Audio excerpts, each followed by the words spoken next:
bebê vestibulanda, tudo bom? Estamos aqui com você, para quê? Para te ajudar a descascar esse abacaxi, que são as questões do vestibular. O módulo 2 do setor 152 é um módulo que vai te convidar a pensar nas figuras de linguagem. Falávamos, né, no vídeo anterior, tá na nossa playlist, tá certo? Sobre a questão, por que um texto é literatura ou não é literatura? Será mais literatura quando ele usa recursos. E um dos recursos que o artista tem para usar, para deixar seu texto mais interessante, atrair mais a atenção do seu leitor, são as figuras de linguagem. Temos um problema técnico aqui. Meninos, cuidado. Você vai conversar com o seu professor de gramática, porque há duas maneiras de estudar gramática. Vestibulares mais tradicionais, eles exigem decoreba, memória. Né? Eles ainda estão naquele tempo, são excelentes faculdades, né? XPSEX, AFA, mas que tem um vestibular muito antiquado ainda. Né? Então elas têm que decorar a figura de linguagem. Nos vestibulares modernos, eles já perceberam, né, que memória não é inteligência. Então você precisa entender a figura de linguagem. Concorda? Então, o que eu vou te pedir? Cuidado, porque se você estiver estudando em casa com uma apostila muito antiga, se você tiver, né, que você quer estudar contra o material, tem uma gramática muito antiga, no passado havia mais de 120 figuras de linguagem. Hoje, vestibulares, né, gramáticas mais modernas, citam no máximo 30. Então você precisa focar nessas que são mais interessantes ou que são as que mais são utilizadas, mais pedidas no vestibular. Ou tem umas louquíssimas, Pálage, Anástrofe, tá certo? Mas isso aí caía lá no século XII a.C. Bem, foca nas principais. E aí, você tem aquelas figuras que são de som, você tem as figuras que são de palavra, que são de pensamento. Isso, se é de som, palavra ou pensamento, você não vai focar nisso. Você vai focar na compreensão da figura de linguagem. Porque ela ajuda a entender melhor o conteúdo que o rapaz, que o escritor, que a escritora está tentando passar para você. Tudo bem? Então, a questão aqui não é decorar o nome, é entender a figura de linguagem. Né? Porque a figura de linguagem são recursos expressivos. Né? Nesse caos de palavra que nós temos na nossa cabeça, eu posso sim, né, usar alguns instrumentos para que aquela mensagem fique mais clara, já que é tão difícil deixar claro o que eu quero passar para uma pessoa. Concorda? Então o que acontece? Eu poderia dizer para você que as figuras de linguagem basicamente se dividem em processos metafóricos e processos metonímicos. O processo metafórico, então veja só, a gente diz que na sua cabecinha, vamos pensar no computador, você tem tudo guardado em pastas. Que ir para uma linguagem mais acadêmica seriam paradigmas mentais, cognitivos. Bem? Você precisa melhorar o seu vocabulário. Então lá, eu não vou repetir essa palavra mais. Paradigma cognitivo. Vou chamar de pasta, tá? Pensa lá no Word, não tem as pastinhas? Na sua cabeça, você deve ter uma pastinha escrita assim, né? Partes do corpo humano. Também deve ter, na sua cabeça, uma pastinha escrita pedras preciosas. O processo metafórico é toda vez que você pegar duas pastas, dois paradigmas diferentes, tá certo? E tentar procurar neles um ponto em comum, ou vários pontos em comum. Bem? Então veja só, eu tenho uma pasta chamada partes do corpo humano, olhos. Eu tenho lá pedras preciosas, esmeraldas. Vamos buscar então o ponto comum entre os dois? Seus olhos são esmeraldas. Aí você, porque seus olhos são verdes. Se fosse só verde, eu poderia colocar seus olhos são dois pés de alface. Seus olhos são duas bandeiras do Palmeiras. Concorda comigo, não? Se fosse... é porque são bonitos. Se fosse só bonito, seus olhos são duas Giseles Bündchens. Concorda? Então, ali vem, na esmeralda vem beleza, vem raridade, vem valor, vem brilho, vem a cor verde. Quanto mais você escavar para achar, né, todos os pontos em comum entre essas duas pastas, melhor será a sua interpretação e mais rica fica o texto. Certo? Agora, esse processo metafórico, ele pode mudar de nome. Nem tudo é metáfora, né? Então, se eu pegar duas pastas de sensações, vira sinestesia.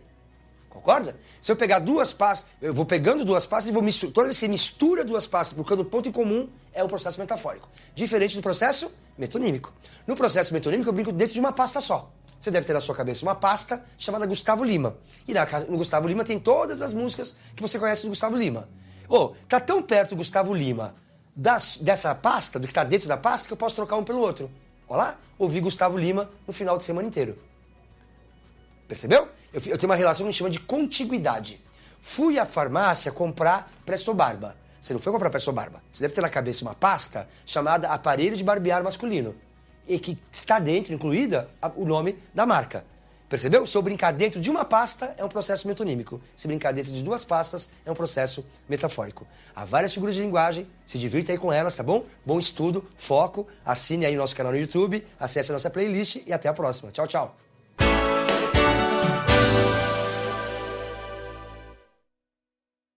Oi, pessoal do terceirinho, tudo bom? Lembra que a gente está fazendo aquele módulo 2, que são as figuras de linguagem? Nós já fizemos na sala as figuras de som, cacofonia, aliteração, lembra?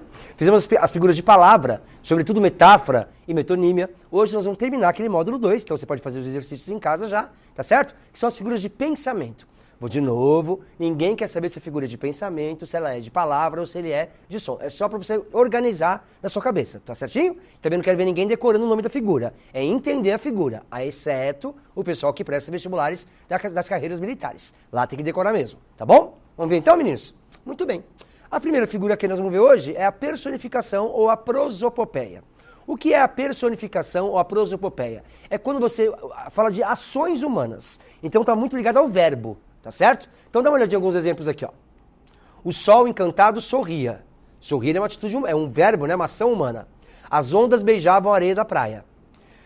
Quando eu cheguei em frente ao portão, meu cachorro me sorriu latindo. Cachorro sorrindo, tá certo? O verbo sorrir é humano, uma coisa que não é humana. Olha lá. As pedrinhas choravam no leito do rio. Isso também pode usar essa metáfora, essa figura, né? Essa personificação. Por exemplo, isso acontece nos Lusíadas, né? O gigante Adamastor é a personificação do Cabo das Tormentas. Próxima figura. A gradação. A gradação, ela pode ser ascendente ou descendente, né? Então, dá um exemplo, por exemplo, ó. Pedro de Lara, tá certo? Ratinho. Geraldo Alckmin, tá certo? Caio Castro. Brad Pitt, Cauã Raymond, Marcelo Miller. É uma ascensão, tá certo? De beleza. Acho que você entendeu o exemplo, tá certo? Porque eu sou muito bom com os exemplos.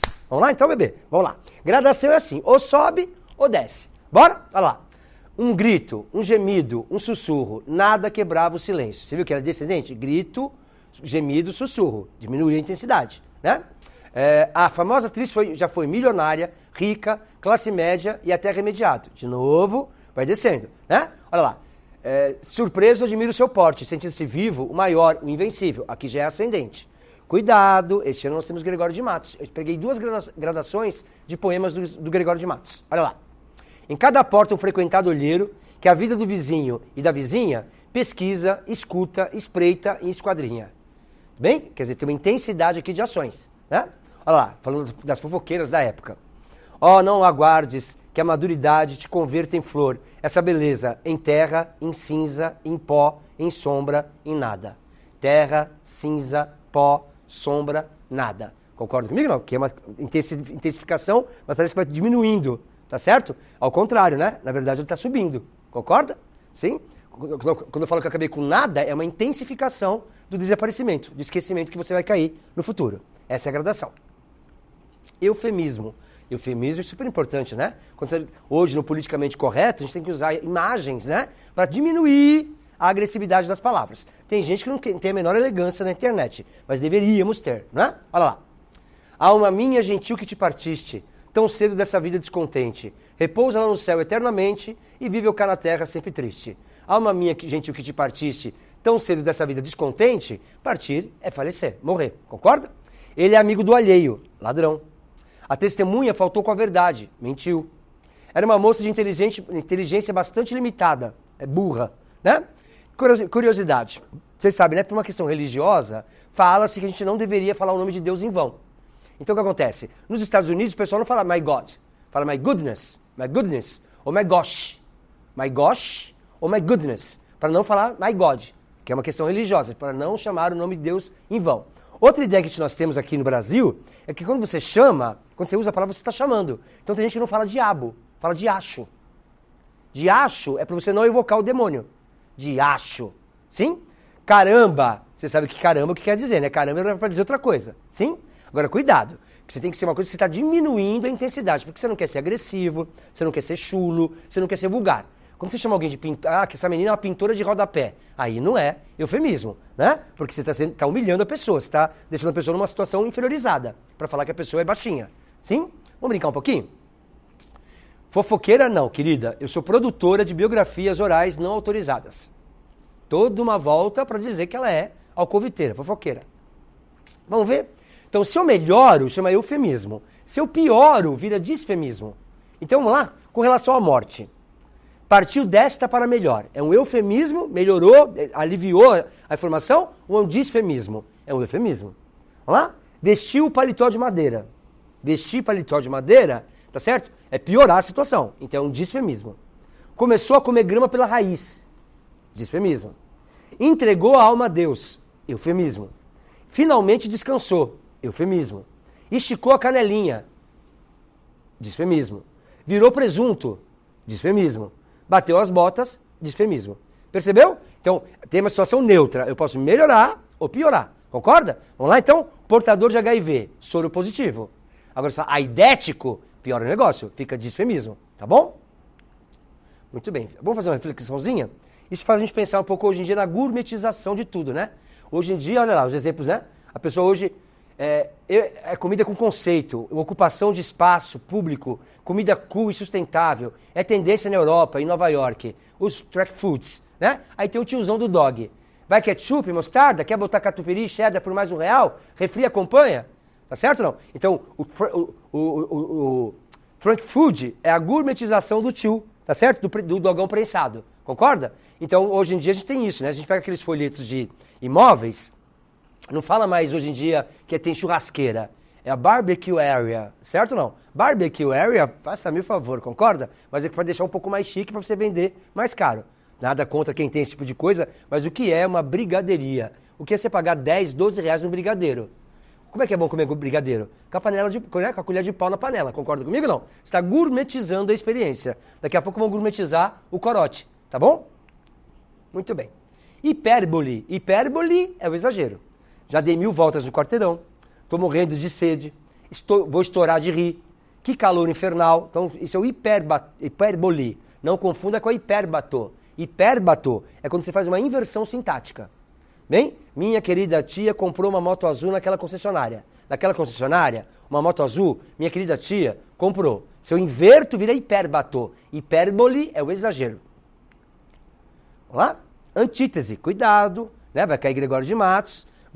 E a Cecília Meirelles, apesar de não ser do barroco, ela vai usar muitas antíteses e paradoxos no romanceiro da Inconfidência. Então presta atenção. Antítese é assim: dia, blá, blá, blá, blá, blá, noite. Vida, blá, blá, blá, blá, blá, morte. Luzes, blá, blá, blá, blá, blá, trevas. Por que eu faço blá, blá, blá, blá, blá? Porque é separado. Bem, eu falo uma coisa e depois eu falo outra. Tá certo? Arrogância, humildade. É preciso salgar os pés para adoçar a alma. Bonito, né? Vou salgar meus pés para adoçar a alma. O bem que faz entrar no mar. Então, quando é separado, é uma antítese. Então, tem mais um exemplo aí, do Guimarães Rosa, maravilhoso. Tá certo? Dá uma lidinha. Adoro esse texto. Diferente do paradoxo. Paradoxo é ao mesmo tempo. Então, se eu fizer, né, vamos dar um exemplo? Eu estou sentindo uma doce amargura. Como é que é doce e amargo ao mesmo tempo? Aí é paradoxo. Esse cara é um morto-vivo. Como é que ele está morto e vivo? Aí é paradoxo. Sim? Tenho certeza. Toda certeza é relativa. Tem certeza, professor? Absoluta. Então esse professor é paradoxal. Porque ele disse uma coisa e diz ao mesmo tempo outra coisa. Então ele é paradoxal. Sim? Vamos dar um exemplo? Como eu te falei, essas duas figuras são importantes para o Gregório que vai cair na FUVEST. Então atenção nelas. Nasce o sol e não dura mais que um dia. Depois da luz se segue a noite escura. Em tristes sombras morre a formosura. Em contínuas tristezas morre a alegria. Então vê lá. Nasce o sol e não dura mais que um dia. Depois da luz vem a noite escura. Bem, em tristes sombras, aquilo que foi formoso, um dia vai virar triste sombra. E aquilo que é alegria, um dia vai virar contínuas tristezas. Então, como é separado, é antítese. Diferente dessa frase aqui, ó. Na alegria, sinta-se tristeza. Como é que eu tenho a tristeza na alegria? E a firmeza está somente na inconstância. Aí são dois paradoxos. Antítese separado, paradoxo é junto. Antigamente se falava de uma outra figura chamada oxímoro, mas ninguém fala mais de oxímoro. Aliás, vestibulares mais moderninhos nem falam mais de paradoxo. Chama tudo de processo antitético, tá bom? Muito bem. E tem a ironia, né? A gente usa ironia porque não pode usar o quê? Um tijolo na cara da pessoa, concorda comigo? Como eu não posso tacar um tijolo na cara da pessoa e nem uma escopeta, a gente usa o quê? A ironia e o sarcasmo. Então, olha lá. Você é delicado como um elefante numa loja de cristais. Você é tão esperto que conseguiu trancar o próprio carro com a chave dentro. Você é tão esperto, tá certo? Oi, não vai falar bom dia? Dormiu comigo? Dormiu comigo? É uma ironia, tá certo? Então quando você fala uma coisa querendo dizer outra, né? Tá bonito, nossa, que corte de cabelo, tá bonito, É a ironia. Usa-se ironia sempre que não pode usar tijolo na cara de ninguém. Certo? É isso, meus queridos. Olha lá. O Brasil tem mais de 57 mil casos de dengue em 2020 e dezenas de cidades já declararam epidemia. Preciso escapar desse tal de coronavírus. Que é aquilo, né, bebê? Aproveita que tem em casa e vê se não tem água parada em casa, porque a dengue, a chikungunya, tá tudo por aí também, tá bom? Bons estudos, faça o módulo 2, até a próxima. Tchau, tchau.